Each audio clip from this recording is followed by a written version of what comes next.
Samedi le 1er novembre 2025, la sagesse du jour, oui, c'est la fête de la Toussaint. C'était Halloween ou je sais pas quoi, bon bref, les fêtes où ils célèbrent les histoires de mort là et tout ça. La Toussaint, oui, grosse pensée à toutes les personnes qui nous ont quittés, que ce soit les personnes proches, les personnes pas proches. Donc c'est généralement un moment de recueillement et un moment de soutien.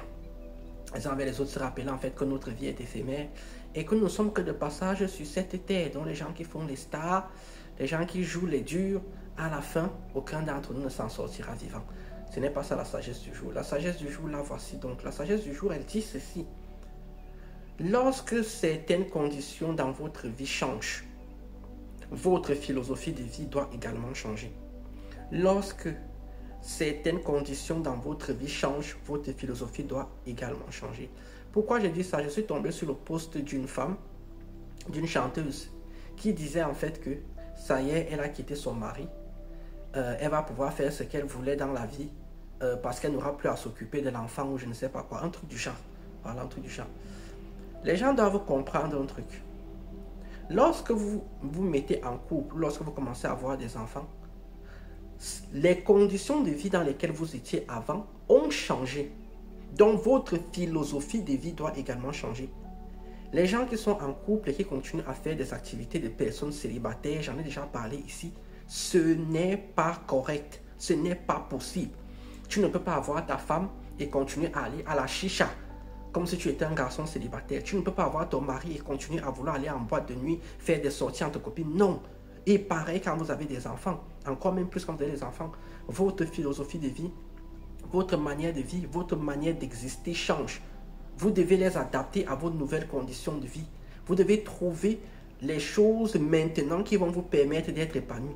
Ce ne sont plus les choses d'avant. Parfois même, vous devez même couper avec certains de vos potes et certaines de vos copines et certains de vos amis d'avant. Vous êtes obligé de le faire. C'est soit ils prennent le pas avec vous, soit ils n'ont pas pris le pas avec vous. Vous êtes une femme mariée, vous avez 5 copines célibataires. Vous pensez que votre mariage va durer combien de temps?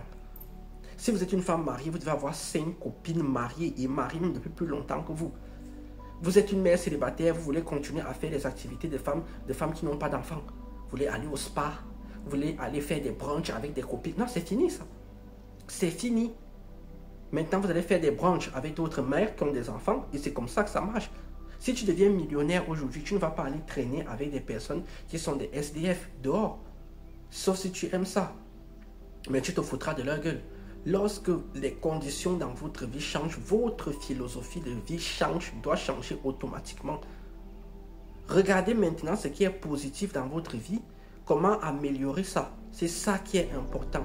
Parce que beaucoup de gens sont tristes, les conditions de leur vie ont changé et maintenant ils veulent retrouver les choses bien qui étaient dans leur vie d'avant, dans les choses qu'ils faisaient avant. Non, ça évolue.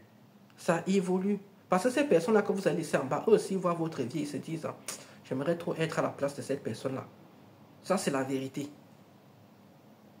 Donc, pensez-y. Faites évoluer votre philosophie de vie avec vos conditions de vie. Sur ce, je m'arrache.